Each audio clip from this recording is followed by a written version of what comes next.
Happy Election Day Tuesday, everyone, as we kick off LBC Basketball Preview Week. This is the Horse with No Name podcast, joined always by Tyler Greenlee. This is the first of two podcasts this week as we welcome head women's basketball coach Katelyn Vanderhoff today, and then men's head basketball coach Andrew Wingreen on Thursday. I am Zach Freeman, joined as always by, like I said, Tyler Greenlee. We will bring women's basketball head coach Katelyn Vanderhoff in just a moment. Wanted to take a quick second to recap this past weekend. It saw two LBC teams in the NEAC final on the same day for the first time since 2014. The men's soccer team defeated Penn College 4-1 in the NEAC semifinals before losing 2-1 to Penn State Abington in the NEAC final on Sunday. They got some good play from young guys as well as the upperclassmen. Certainly exciting times for the men's soccer team. Their season is not over. They're going to play in the NCCAA Midwest region playoffs. They'll be at Grace on Saturday. That was just confirmed a little bit ago. I have to put that up on the schedule page. That'll be 11 o'clock on Saturday morning for that NCCAA Division I Midwest region playoff game. Tyler, you were at both those games. I was not. So would you like to add anything on that? Sure, yeah. They were good games. Both games were good games. Some questionable calls in the second game for sure. But the first game, man, Saturday guys played really well. It was a lot of fun to see. It was a good showing from the student body as well. A lot of students there. It wasn't a very long trip, so it was nice to see people coming out for that. But yeah, guys played really well. I told a couple of them afterwards that we're just really proud of them for getting to the championship. It's impressive. It was a good run. So for sure, it was interesting. I had my son's soccer tournament Sunday, so I was waiting for your texts. I was watching the women's volleyball live stats and trying to watch 8-year-old soccer. So must have been a lot of stuff going on in your head. A lot up and down there. I was trying not to get the games confused, so it was good. The women's volleyball team beat Wells in a crazy 5-set NEAC semifinal on Saturday, and then lost to Morrisville State on Sunday in the NEAC final. The Wells match was incredible. I didn't watch. I just watched the stats because when I watched, they were not doing very well. So I tried to play the luck card. I went to the live stats and they started winning. Sure. So I didn't see a single point of the fourth and fifth sets, but we won. So I was out. Well, thank you for that. I just trying to help the program. That's all I'm trying to do. That's right. I'm just trying to. I'm a live stats man apparently now. So. With Wells, though, 5 of the last 6 matches between LBC and Wells have gone to 4 or 5 sets. So obviously when we play them, you can chalk it up to 2 hours of volleyball coming up. But a great season for LBC. The 21 wins are the most in program history. And we've talked several times, and even when Micah was here when we were talking to him, it was just a fun season. It was just one of those seasons where you didn't want it to end for selfish reasons. In addition to wanting the team to do well, it was just fun to be around the team, fun to be around Micah, and just having a good time watching volleyball, and it was good volleyball. So exciting times, like I said, for them as well as men's soccer. Not because necessarily they went to the NEAC final. I mean, that's great, but it appears that it's being done the right way, and that's exciting for someone who's in administration or a part of the staff to see, and I'm sure it makes you happy as a student athlete seeing your peers do well. Yeah, you just feel good for them too because, I mean, they're all such good people, and you see them when they're together. They get along really well. They're just always having a good time, and just they don't do anything dumb, which is always a good thing. So like it makes it good comforting to see them be rewarded for that kind of camaraderie together. So yeah. For sure. And so on that note, we'll bring in someone who's very familiar with the NEAC playoffs and NEAC finals. Head coach Katelyn Vanderhoff, thank you for joining us today. Yeah, thanks for having me. So it's basketball season. Surprise. It is, comes quickly. Yeah, so Tyler and I are just getting into it as we've been working through the end of the fall season, but you've been conducting practices for three and a half weeks now. Yeah. So this is your 4th season. You're the second longest tenured women's coach we have. Congratulations. Thank you. Going strong. That's right. You've been through preseasons as a player and as a coach. Yep. How has this one been in terms of on the court and maybe some off the court? Yeah, absolutely. Well, honestly, this has been the best preseason that we've had so far. Basically due to the fact of numbers. Yep. This is definitely the most numbers we've had in preseason. So it's been a lot easier on me as a coach to be able to do drills and get us going, and I feel like we're farther along than we have been. And this is just a group of girls that gel well together. They're doing off-the-court stuff all the time, and they just enjoy being around each other. Returning 3 starters, Caitlin Hickey, Courtney Goyak, and Leah Steiner. as well as Lizzie Tilden and Becca Lucente coming. Yep. They were off the bench last year and they changed this year. Yep. How have they welcomed, you mentioned the Joe, how have they welcomed the newcomers? And then how have they, adjusted back to it being their team and not as many people or different people than last year? Yeah, well, I think we have more newcomers than we do have returners, especially with Courtney not participating because of volleyball. So I think it's just been an easy Joe point, and I think they've just welcomed the newcomers with open arms, and there really hasn't been an issue from the start. And what are some things that you like about some of those newcomers? Again, it can be on the floor or off the floor. Well, they have all fun personalities. They definitely are the life of the team. You walk around campus, you definitely know who they are. They're always loud, and but on the court, I think their work ethic, their coachability. I think all things that we look for as a coach, and that they're just willing to come in and try whatever we ask of them. Great. So, like you said, there's lots of new pieces, 6 new players, 5 returners. That being said, Katelyn Hickey, Courtney Goyak, NEAC first team all-conference last year. They're going to remain a large part of the team's offense. How do they continue to get better? And then how do they make the others around them better? Yeah, I think and on both ends of the floor. Sorry, I should say that. Yeah, absolutely. As coaches, we challenge them constantly, every day. Especially, Katelyn's been the one here at practice, but we don't let her settle for anything. And if anything, we're the hardest on her, making sure that she's improving, because that sets the tone for the rest of our players. So our team follows them. So if they're setting the tone in practice, working hard, our team will follow through. And if not, then we're going to have a bad practice. Kind of building off of that, since you guys are such a young team, only have 5 returners like we said earlier, what kind of responsibility are you putting on the returners from last year, your upperclassmen, on carrying on that culture that you've had, the success that you've had in the past, and kind of educating the younger players on your team of what that looks like? Yeah, that's a great question. We did a lot of work in the spring with our team, with the returning players that we had, of okay, what do we want our culture to look like on and off the court, and how are we going to achieve that? And then once we came back to campus, we had a team meeting, and we kind of established those cultures, and kind of just appointed people on my team to be in charge of those specific things, whether it's spiritual, on the court stuff. We kind of divvied it up between the returners and just been okay, you're going to own this, and this is how we're going to do it. And that's been successful in getting the new people on board, and they've bought in right from the start. Back to on the floor stuff a little bit. You can go back and forth. Yeah. So I have to replace Kirsten Webster. Had her best season of her career last year, 17.7 points. So we're talking about points, and then we're talking about an emotional leader who would say, give me the ball and go. Who has stepped up in that, maybe in that emotional leader role, and who do you anticipate stepping up to fill the points role? Yeah. She definitely brought a lot. She was one of those, what we call a gamer, that she was going to make it happen no matter what. And that's a tough loss for us. I'm not sure if we have a specific person in that role just yet. I think we have to see how games go. But I look for Hickey to step up there in that role, from the off-guard position, to really take the big shots when needed. As a junior, she's ready for that. But we also look to Lizzie coming off. She had a tough year last year with injuries and sickness, and I think just her being at full strength, she has a lot to give us from the point position. And then one of our freshman guards, Hope, she'll come in and play the point for us too. So it's kind of going to go back and forth. I don't think we have a set point guard at this point. I think just seeing how the season goes and develops as we play games. So you have 3 quick games here, Thursday at Harrisburg, and then Saturday, Monday, and then the Messiah tournament, and then we'll have a little break before NEAC play starts. In addition to that, 8 of our first 11 are at home. What do the first 3 to 5 games look like in your mind to say, okay, we've gotten off to a good start? Even if that means the record is not 5-0, we've gotten off to a good start. Now we're ready to play NEAC games. And then expand it to, we've just played 11 games, 8 were on our home floor.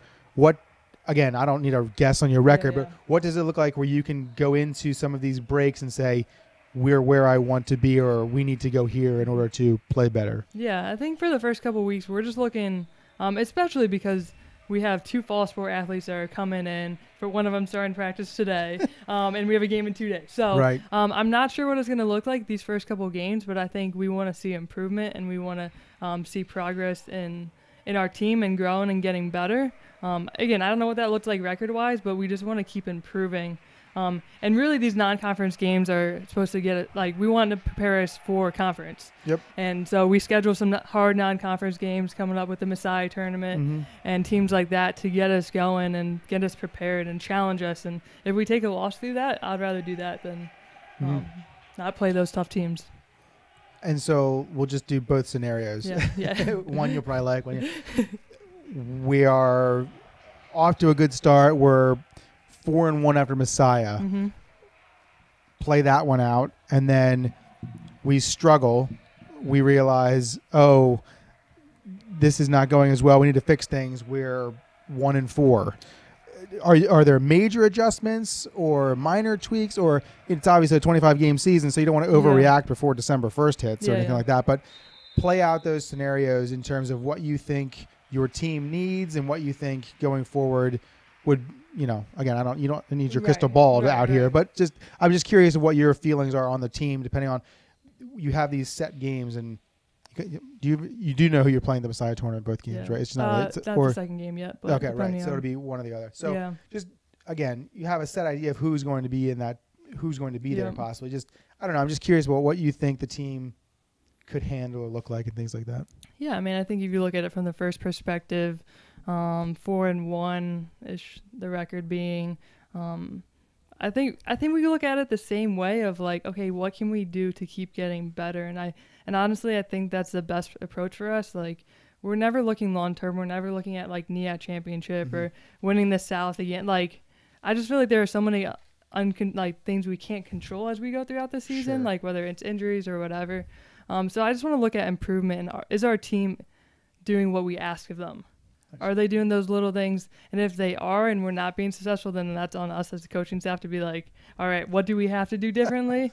Or do we keep the same things and we're just young, so we just need more experience. So as we play more games, we'll feel more confident in okay, we can do this. And we saw some of that with the scrimmages too. I think we came off a little timid at first, and then we kind of gained our confidence as we went. And as you enter your 4th season, what has your growth been, do you think, over, we can think it's not that long ago. So 4 years ago, you're getting ready for your first collegiate game to coach. I'm sure there's butterflies for that to now where, you hope there's still some butterflies, I hope it's still that experience a little bit, but talk about your confidence as a coach, again, both leading a program and, in-game adjustments, things like that. Yeah, I mean, the first year is definitely the wide-eye approach. You don't know what you don't know until you're actually in that position. And so everything you do, you're learning. And I didn't have 10 years of an assistant coach experience coming in to be okay, this is what I want in a program. It's just okay, you have this opportunity, go. Right. So it's definitely an interesting first year. Had a lot to learn, but I think going to this year, I think every year I gain more confidence in what we're doing. I have a great staff that surrounds me that are just very knowledgeable about the game and also relationships off the court. So I think that gives me confidence knowing that hey, I might not be good in this area, but I have somebody who can fill my weakness. And just our staff gels so well that it's not they can just make up for whatever I lack. It's good. That's great. Yeah. That's great. Good time. Going back to a little bit about looking forward to the year, and you said you don't look too far ahead to the NEAC playoffs or anything like that. But what are some of your expectations you have for the season tangibly, or whether it be from your captains, from whoever it is, your players, your bench, whatever, just any expectations that you have for your team this year? Yeah. I think one of the things that, as we go throughout this season, we're focused on, but one of our goals is to finish strong. I think that's something that we've lacked the past 3 years specifically of we get to the end of the season and we kind of taper off and we get tired and we don't finish strong. So I think as we go, that's a January, February issue, but just be how can we keep our players refreshed and in it and want to play those last couple of weeks and want to be strong.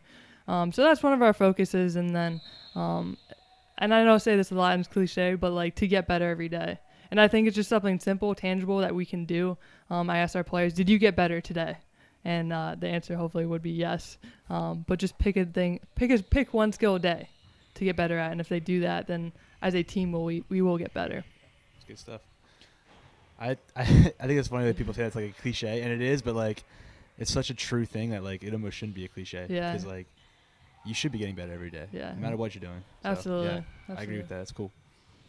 And I just want to expand that a little bit because I know exactly what you're talking about when you say finish well. We've had coaches here before who've said, not necessarily, I'd rather lose, but they would, like you said before, take a loss in November so that it's fixed in February. Mm-hmm. And I think that's one thing our women's team, the women's basketball team has, I don't know, struggled with, but it seems like you've peaked this first week of February the last couple of years. We're humming along, and this is great, and double-digit wins in a row, and we're already making plans and things like that for postseason, and then there's a little thing where we might only win by 5, or we were supposed to win by 20, and you don't think much of it, and then 2 weeks later we're losing a home game in the NEAC quarterfinals, and the season's over, and everyone's sort of staring at each other. Sorry to bring this up. Everyone's sort of staring at each other like, oh, like the end, like we're done. Oh, and there's this like shock. Whereas as a coach, you probably deep down somewhere saw that coming. Yeah. Is that fair? Yeah. Okay. That's fair. Again, not saying that you, not that you were wishing it or nothing like that, but as someone who watches all of your home games, at least, and a majority of your away games, unless the live stats are working, right? Gotta keep it. Lunch arm right there. Yeah, gotta keep it focused. I feel like I have a pretty good knowledge. Again, not the basketball knowledge, but like can kind of read what's happening. And like last season, you could kind of tell what was happening. I did not think we were going to lose that game in the quarterfinals. I don't think I thought we were going to win the NEAC though last year. Yeah. Whereas in years past, I was surprised that we did not win the NEAC. But we ran into some good teams, and so it's fine. So I'm just wondering how, because you said that, and I agree with that wholeheartedly, that we're trying to play better at the end of February. Is there anything to do? Is there anything you could like to prep for that? I mean, we have 11, so there's more numbers than we've had, but it's not like you can tell Courtney or Katelyn, just take tonight off. Right. Like we can't do that. Yeah. So how do you manage minutes or less practice, or how are you expecting or hopefully to do that at the end of February? Yeah, I think that's the big. You just hit on it right there. Of only having maybe playing 7 that we did last year, and then you count that like every practice, like dealing with some injuries. Like we could have just 7 at practice, so they're just getting reps for 5 months straight. Like, like you think about that, and then you think 40 minutes a game by Webster and Hickey. Like you think of that, and I think that just added up. So I think this year with our roster, like we have more players that will play. So a deeper bench that's going to come off. So I think that's going to relieve some of those players from having to play 40 minutes. But I think it's on us as coaches. Just okay, when we get to those last 3 weeks, what is our focus? Listening to our players, listening to our captains of saying, okay, how are you feeling? What do you need? And just making sure that like when it comes that NEAC time, like I had a feeling last year, like, you just know your team and you just know where you're at. And they're definitely tired. And we just had to do a better job as coaches of being aware of that. So the NEAC preseason poll just came out a little while ago. We're 3rd behind Cuca, who won last year, and SUNY Poly. Again, that's not obviously you had to vote for that, and you're not going to stare at it and post it in the office or anything like that. But we play 3 times, 3 NEAC games before Christmas. Is that right? 3 or 4? Yeah, I believe. Yep. What does it mean to? Again, this is sort of a futuristic question, but do those games mean a little something? Obviously, you would like to have a good feeling going into Christmas break. How do you play those games as opposed to maybe the games out of break where we're starting to play some North Division teams, or not, I guess it's one division now, but teams from the North and things like that. So do you look at those a little differently, or how important are those games for December or in December, things like that? I think those December games just kind of get your feet wet, especially for our freshmen, and just, all right, this is what conference games look like. I mean, hopefully we would have a good situation and come away 3-0, and I think that just like you come back in January and you're like, okay, you're already 3-0 in conference. That's a lot better start than being like 2-1 or whatever that looks like. So it's almost like a confidence thing. So I think that is an important 3 games. It's better than having none beforehand. And then it's like we go non-conference, conference, non-conference. So we can, that kind of gives us an ability of, okay, what is our conference opponent yet like? How can we get better in our conference, play some tough non-conference games, and then come back in January and start up the conference again? Is it hard going from playing those games before break, taking that Christmas break, and then is it hard to get them back kind of into that routine again of, okay, I need to be locked in for basketball now, kind of like fun time's over, let's grind the season out. Like, I mean, basketball's fun obviously, but like you know what I mean? It's a grind. So like, is it hard to get them back into that mentality of we need to start kind of focusing on these conference games that are coming up? It's not hard right away in January, but it's hard the last 3 weeks of January. Or not last 3 weeks. Last week of January. That just seems like a tough time of year for a lot. Like, it's cold, it's dark, it's just like a tough time of year. So that's where we find the hardest spot right there. Coming back from Christmas, they get 2 weeks off, so they're like refreshed, happy, ready to go. Like, we just got to spend our time with our family. But it's that January, February of school starting again, and you got all that going on. The heavy hitter is coming through. Yeah. Yep, absolutely. Yeah. For sure. Yeah, I think it's always fun to watch. Like, just like kind of Tyler laid out the season there of, different parts, because it's more difficult obviously because it's longer, but you have all of these events. I mean, soccer and the fall sports, you get to school and you start playing, and there's fall break there towards the end, but it's not like your routine is your routine for the most part. Whereas basketball starts, there's fall break, we're gonna play a couple games. There's Thanksgiving, we're gonna play a few more games. It's Christmas, we're gonna play a few more games. School's starting again, snow or something. So it's just there's a lot outside to contend with, it seems like, for basketball rather than for some of these other sports. I mean, baseball, it rains every day here in the spring, so you never play when you're supposed to. Sometimes we won't play for 3 weeks at a time. Yeah, it's great, right?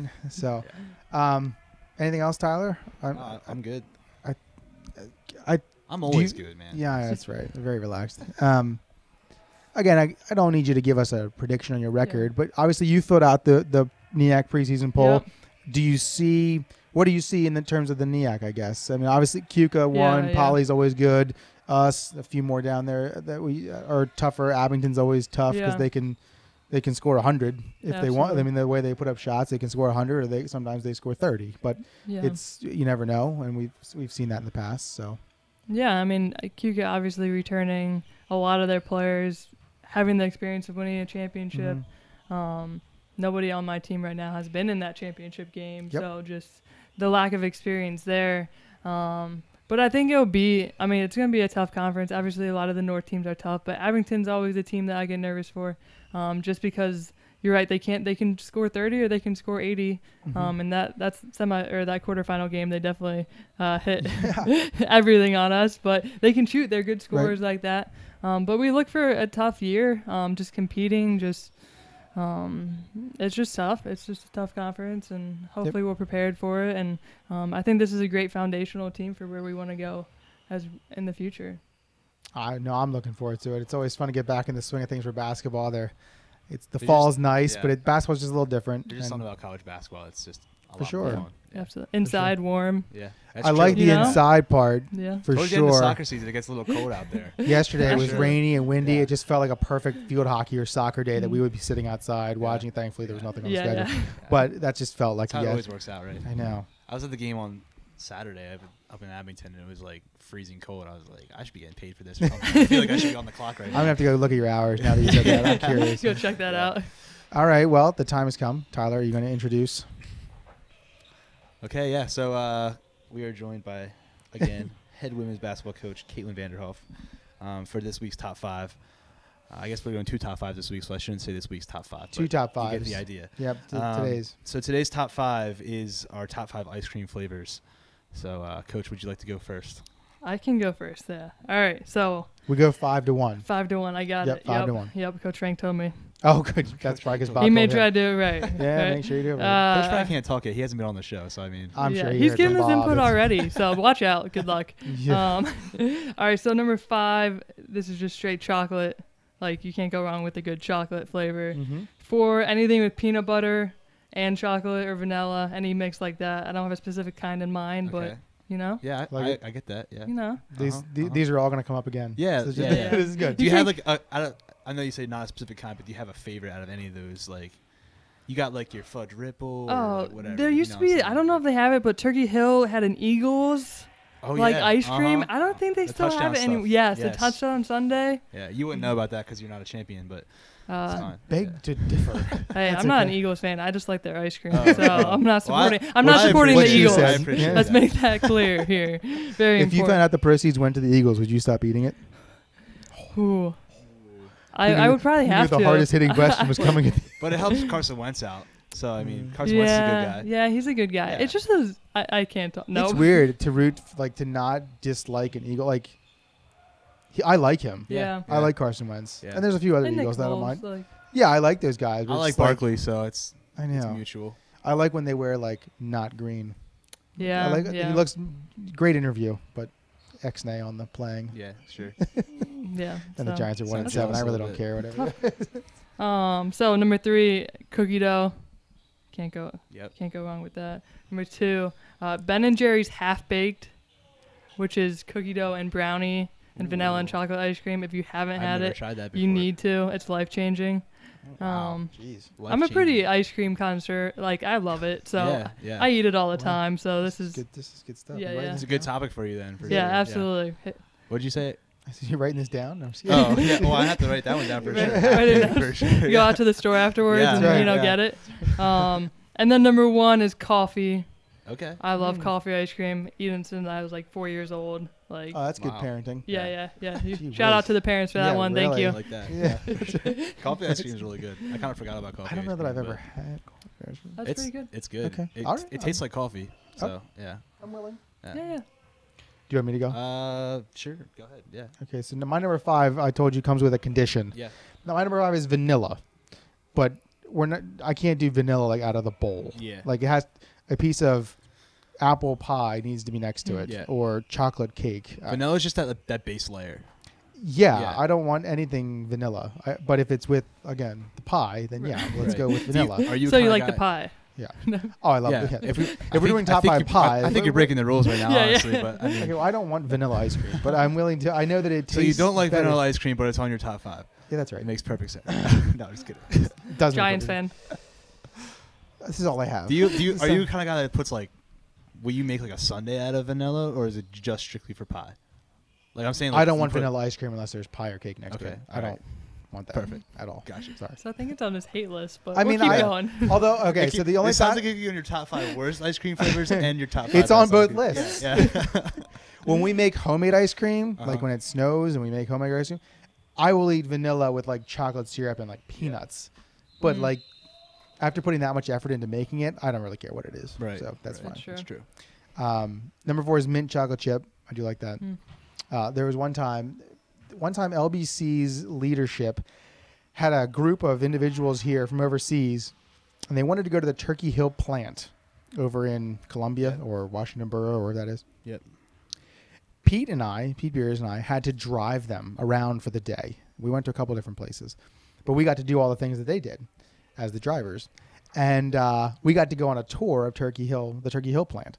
And we had to wear like things that you didn't get dusty and all sorts of stuff. It was pretty cool. But they had ice cream on the conveyor belt that was getting ready to get shipped out, and they're big freezers where it's like 20 below.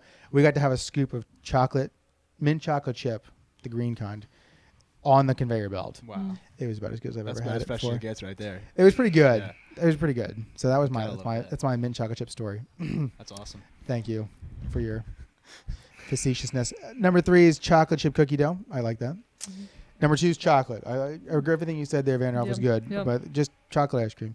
And then I have peanut butter chocolate. I don't care where it's from, who makes it. If you have peanut butter and you have chocolate and it's cold, I'm in. I'm in for all of it. Yeah, I agree, but I'm kind of surprised like Reese's hasn't made their own ice cream flavor yet. Like, I think they might. Do they? It's I an think orange, there's an orange container. Yeah, Oh, yeah. wow. I've never had the I'm Reese's behind the kind. curve It's then. pretty good. Wow. You should try it. So Yeah. there's a They're sending you a box there's a right check now. in the mail. There's a place at the beach where we go called Kilwin's. They're all over the country, but they have a chocolate peanut butter. That's pretty good. Do they have like Is there any with like Reese's Pieces in it?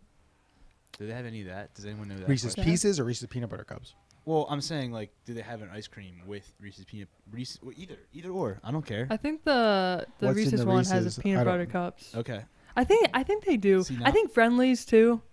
They have that I cup. think they have. They have I that. think they do because they Yeah, have they like have that cup. a bunch of different like name brand ones. Well, they have Yeah. the Frenzy. Yeah. Yeah, what's I called? think you can get Okay. that there. I think they have the So, Frenzy. All right. Yeah. Okay. So I'm behind the curve on so that are we one. going for ice cream after this or what? Like, Yeah. Get Frank to go. Where's Frank? I'm doing nothing. Frank. after this. Good news and bad news, Frank. We mentioned you on the podcast, and But you're also buying you're us ice also cream. getting us all ice cream. All right, your top 5, Tyler. Okay. So number 5 for me actually. I'm gonna keep with the consistent theme of me being an old man, and I'm gonna pick number 5 as Neapolitan. Actually, sorry, on my notes here I have it switched. My bad. Ooh. Number 5 is Moose Tracks. Moose Tracks ice cream. You just get a little bit of everything. You never know what you're gonna get with every bite. So I appreciate Thanks that. there, Sally Field. Yeah. I'm not sure what that means. It's a box of chocolates from Forrest Gump joke. Oh right. Okay. Gotcha. Anyway, that's what it sounded like. Okay. So then I already revealed to you earlier, but number 4 then would be Neapolitan. And that's just kind of the same thing. You can like go over to the right side, you get some strawberry, go to the left side, get a little chocolate, but then you take one big scoop, and that's like the best bite ever, you know? So that's why I put Neapolitan on there. It's almost like a chocolate-covered strawberry. comment. I don't want anything to do with strawberry ice cream. Yeah, so no, you're no. like, you can That have like all ruins the, the rest. You can have all Really? the Neapolitan. Yeah. That Wow. box will go into the trash can Yep. with Hey, 33% man, of it That's intact. fine. I'll eat all of it. That's Okay. good. Number 3, cookie dough. Everyone had cookie dough number 3. Yeah. That's there. cookie dough is great. It It's is like good. Oh, I love it. You got to pick around for the little pieces of cookie dough in there. Got to. Number 2, chocolate peanut butter. Turkey Hill chocolate peanut butter specifically.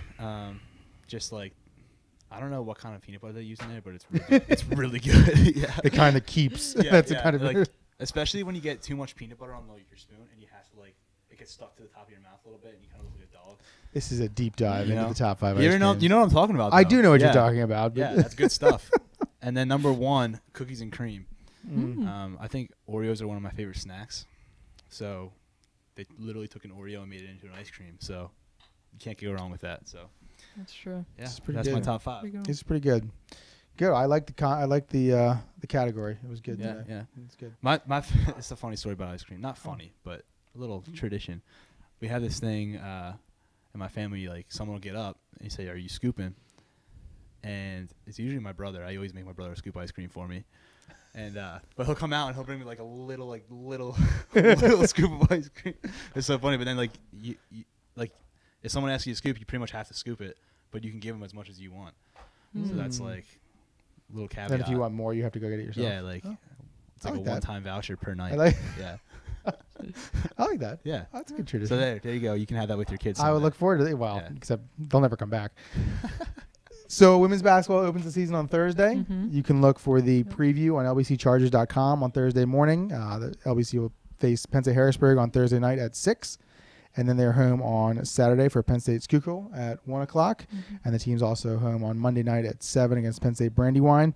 We will have men's basketball head coach Andrew Wingreen on the podcast on Thursday. And we'll have a new top 5 on that day. And find out how Tyler is an old man in another category.